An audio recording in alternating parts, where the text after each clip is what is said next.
Bonjour. Une partie de toi, ton toi profond, est en réalité un état de conscience, c'est-à-dire une perception de toi qui est malléable à volonté.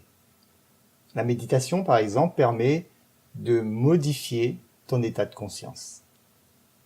Ta perception part de toi. C'est toi qui la crée.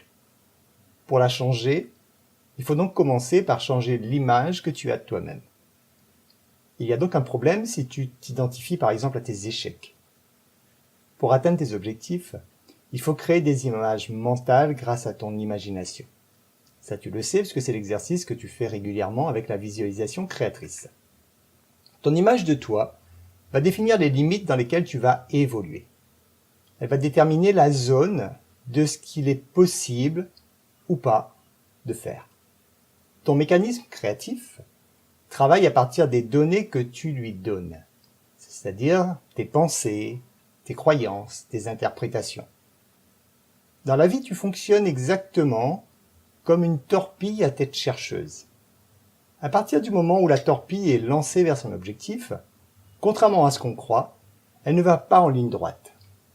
Elle a un système de radar interne qui analyse en permanence la cible et modifie sans cesse la trajectoire. C'est-à-dire, elle va un petit coup légèrement plus à gauche et un peu légèrement à droite, à gauche, à droite, etc. Et c'est en zigzagant comme cela, en analysant au fur et à mesure de son déplacement l'emplacement de sa cible, c'est là que la torpille va donc vers sa cible. Et ben c'est exactement ce que tu fais dans ta vie de tous les jours à travers tes expériences de vie. Elles sont là pour t'aider à ajuster en permanence ta trajectoire vers ton objectif. C'est la même chose pour bébé qui cherche à attraper un objet. Comme il n'a pas encore de données d'expérience stockées dans son esprit, il trouve la solution à force de faire des essais. Lorsque les victoires seront stockées dans ton esprit, il saura comment le faire. C'est comme ça que fonctionne notre mécanisme d'apprentissage. Il faudra alors oublier les erreurs passées et ne retenir que les succès qui t'ont aidé à atteindre ton objectif. Pour passer à l'action, n'attends pas de ton esprit qu'il te donne des preuves, mais agis comme si elles étaient déjà là et elles viendront à toi. Tu agis uniquement selon ta croyance. En état d'hypnose, si on te fait croire qu'il fait froid, ton corps va grelotter car l'ordre vient de ton cerveau. De même, si on te fait croire que ton doigt est un fer, que le doigt, de l'hypnotiseur est un fer rouge et qu'il te touche, tu auras mal et tu auras même une cloque.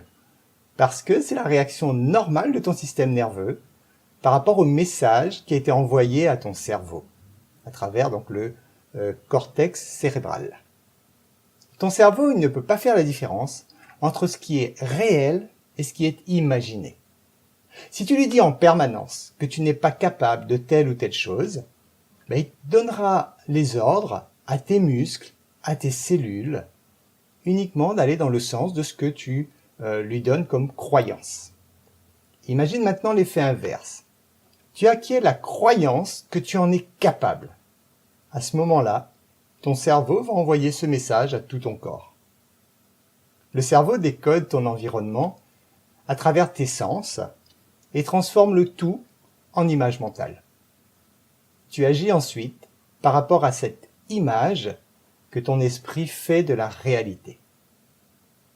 L'image mentale que tu as de toi te fait agir comme si c'était la réalité et non une simple représentation.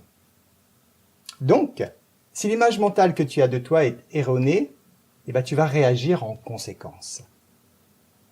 Alors voici quelques mots sur le complexe d'infériorité.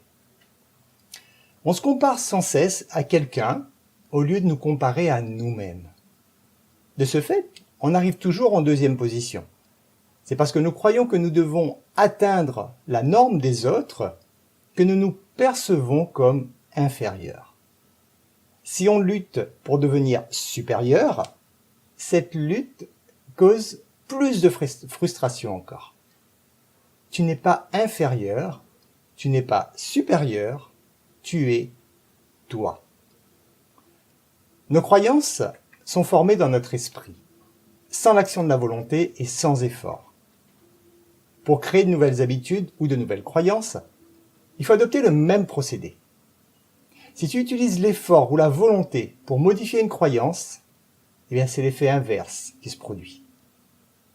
Émile Coué, le célèbre pharmacien qui guérissait les gens par l'autosuggestion, tu sais, le fameux « chaque jour je vais de mieux en mieux », disait « Vos suggestions doivent être faites sans effort si vous voulez qu'elles soient efficaces.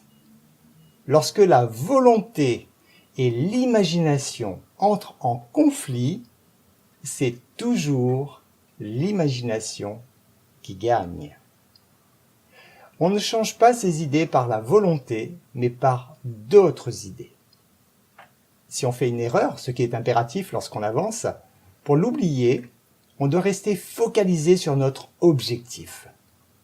Si on décide de se concentrer sur cette erreur, celle-ci devient le nouvel objectif sur lequel on oriente notre inconscient.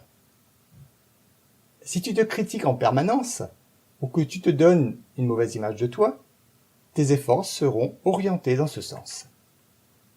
Je te laisse méditer là-dessus, je te laisse à ta séance de relaxation et de visualisation créatrice. Je te dis à très bientôt.